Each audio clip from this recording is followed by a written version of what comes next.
ती झणझणीत तिखट मिरची पाण्यामधून स्वच्छ धुवून घेतली, तिचे देठ तोडून बाजूला केले आणि अशा पद्धतीने तिला मधून कट मारले. या 8-10 लसणाच्या पाकळ्या त्यामध्ये ऍड केल्या.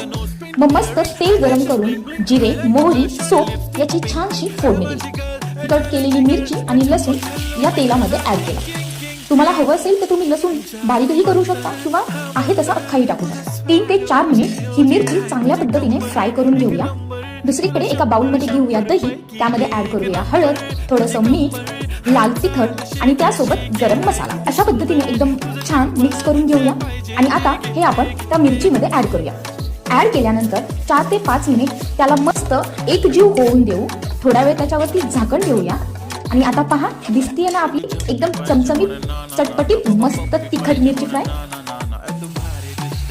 कशी वाटली मग ही झटपट पटापट होणारी दही मिरची? कमेंटमध्ये नक्की सांगा आणि व्हिडिओ आवडला असल्यास लाईक आणि फॉलो करायला विसरू नका.